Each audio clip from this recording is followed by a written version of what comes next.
If someday you should see Thomas the Tank Engine puffing happily along the line, he may be on his way to a village nestled deep in the heart of the island of Sodor. One December morning, Thomas whistled to all his friends, "It's nearly Christmas and I'll bring you lots of letters and parcels." But a week later, the storms came.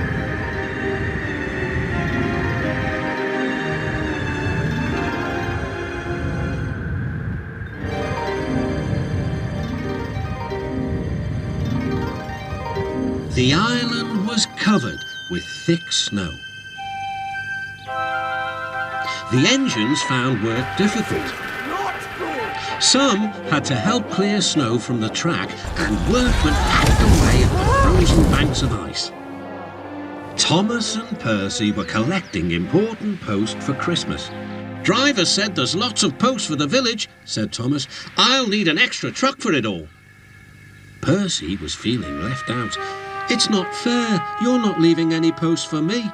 But Percy's chance had come. "There's been a change of plan," said Thomas's driver. "Sir Topham Hatt needs us at the big station.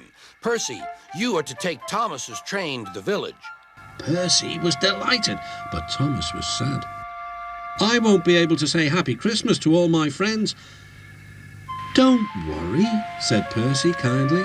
"I'll do it for you." "It's not the same," sighed Thomas. Percy was making good time on his way to the village when suddenly... "What's that?" called his driver.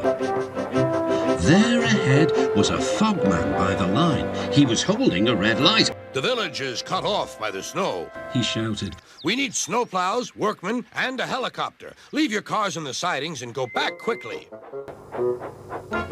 Percy was soon steaming to Harold's airfield.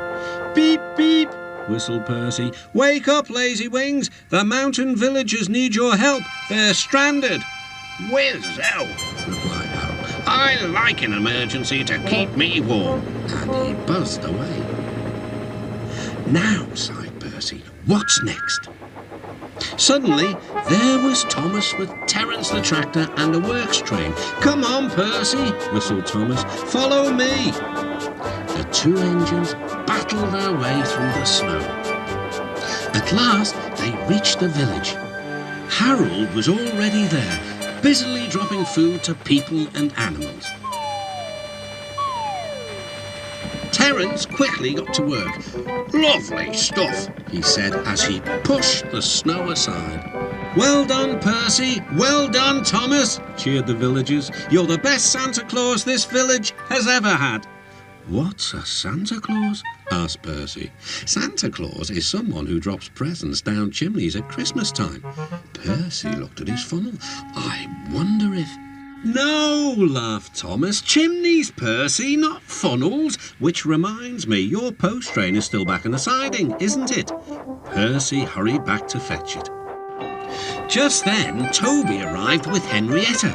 "We've brought lots of hot drinks and food for the villagers," he whistled.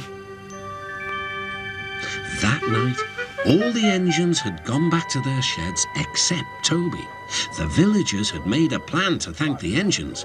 They loaded paint pots and parcels into Henrietta, then they set off through the moonlit countryside.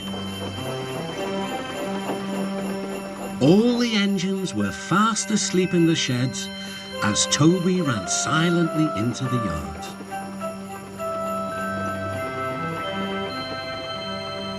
He had no idea what the villagers were going to do, but he knew it was going to be a big surprise.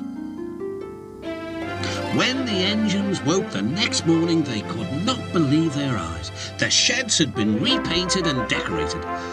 Parcels lay everywhere. The engines whistled in delight, and everyone agreed that it was really a happy Christmas.